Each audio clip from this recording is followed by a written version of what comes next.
We're in South Dakota. Welcome to Wind Cave National Park. Wind Cave National Park offers two great activities. There's everything underground, which of course is the cave, and then everything on top of the ground, which is enjoying the beautiful surroundings of the Black Hills. So what we want to do is show you the surroundings of the Black Hills first by telling you some interesting facts. Then we'll take you under the ground and we'll take a look at the cave itself. Wind Cave National Park is America's 7th national park, inaugurated under Teddy Roosevelt. Alvin McDonald was the first one to start exploring this cave back in 1890. He started actually leading tours at the age of 17. As big as Wind Cave is, they estimate only about 5% of the cave has been discovered. It's estimated that Wind Cave is over 100 miles long, but because it's all layered on top of each other, they say it's condensed in 1 square mile. It's so dark in the cave that your eyes can never fully adjust, and it always maintains a steady temperature of 54 degrees. Wind Cave is famous for its boxwork formations, and over 95% of the boxwork in caves is found right here at Wind Cave. So the buffalo in the Black Hills were basically extinct. So what happens is the Bronx Zoo, of all places, donates in 1913 14 buffalo to replenish the population. And probably one of them was an ancient relative of that guy sitting in the field way back there. Wind Cave National Park is the 7th longest cave in the world. So the cave was discovered when two brothers were out hunting. They felt this tremendous gust of wind, and they realized that coming out of that hole was a cave below the surface, hence the name Wind Cave. And right now, speaking of Wind Cave, let's take you underground for a look at the cave itself.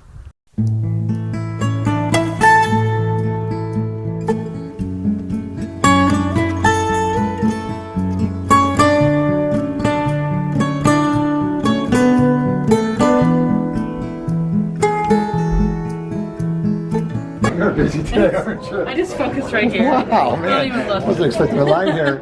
This is great. Does this work for me today? Unfortunately, no. No. I worked at Carlsbad. Doesn't work at this cave though, huh? Okay. Every cave has their own. All right. That's your own rules. Yeah, little family video log. Very fun. We do vlogs in all the national parks. What's the soonest tour we can get?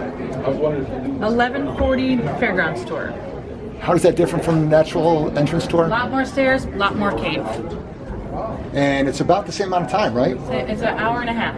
450 stairs, 50-50 split. You do 89 of them all in a row. It's a 6-story walk-up. Puffin' and puffin'. Wow, man. That's a lot of work. What do you say, Kayla? Let's just do natural entrance. Sure. $24. Thank you. Hold on to your receipts at the end of your tour. All right. Tell the family hi one last time. Thank you. I was in Oregon Caves about a month ago with these shoes, I think. Yep, they'll send you over there for a decon. Gotcha. Check those All right. stats. All right. All right, so let's get through there. We got to do a decon. Let's go. I have no idea what that means. So you guys can either take off your shoes or hold your legs up like this. It's Okay, I whatever's think we'll just do easiest. that. That'll be easier. Fitted for a horseshoe here, Kayla. The nice thing about Wind Cave, Kayla, is they give you a shoe shine, a free shoe shine. It's included in the price. All right. Switch the other foot for me. All right. If there's any bubble gum on those shoes, feel free to pick it off, okay? Okay.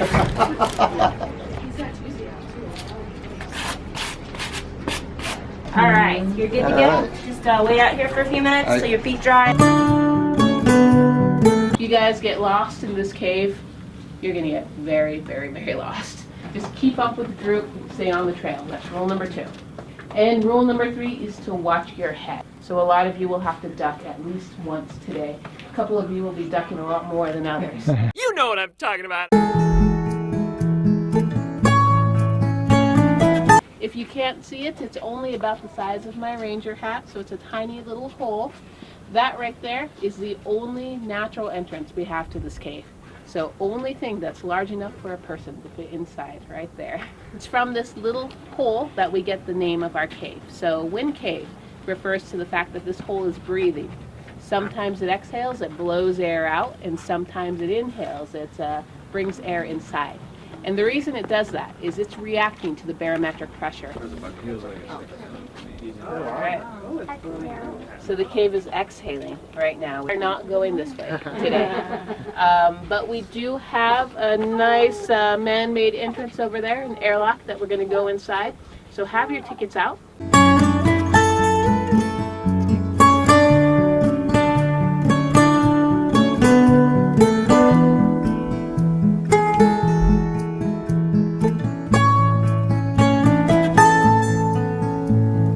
And now we are in the middle level of the cave. This is like we came down about 16 stories. The first time the explorers saw this stuff, when they looked at it, they thought it looked like the mailbox slots at the post office. And that's why they called it boxwork.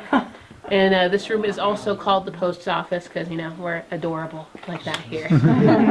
So this boxwork was first found in Wind Cave. It had never been seen anywhere else before. And in fact, it's still one of the only places in the entire world that you can see boxwork because only a couple caves have it. And of those, Wind Cave has 95% of the world's known boxwork. If you see a name written on the walls, that was the first person who was, you know, known to have explored this room. Now, that all happened when this was still a private enterprise, before 1903, which is when this became a national park. So anything written before that point is considered to be an historic artifact and is federally protected. Anything written after 1903 is considered to be a felony.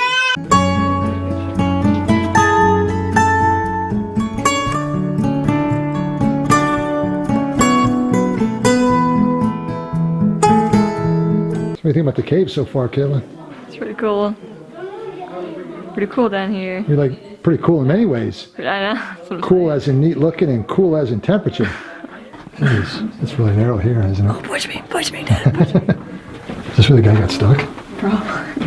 Rose Misery, Dad. It's called Rose Misery. Might be Randy's misery pretty soon. Does anyone know what the major tribe was here? The Lakota, yes. And actually, you know, the Lakota are still around this area to this day. So this is a tribe of Crazy Horse, Sitting Bull, Black Elk, Red Cloud, the Battle of Little Bighorn, the Wounded Knee Massacre. So all this stuff happens with the Lakota tribe. He would come down here every single day and explore for hours at a time. And of course, Alvin does not have our paved path, doesn't have these lights. When Alvin explores, he has a ball of string which he ties to a rock and unravels so he doesn't get lost, and a candle to light his way. So how many of you would be brave enough to explore this cave by candlelight? Couple people. Nope. For the rest of you, here's what I'm going to do. I'm going to turn out the lights, and we're going to see the cave the way Alvin saw the cave. You know what, Kayla? After we went down all those steps, I was hoping there was an elevator at the end of the line.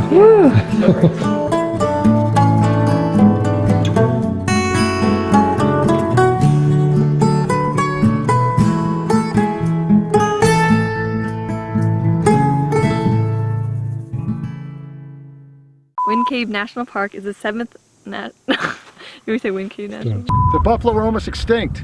So what year was it? 1915? 1913. So the buffalo were almost extinct. So in 1913, none other than the Bronx Zoo donates some buffalo. How many was it? 14. 14. Go. Oh, anyway, sorry.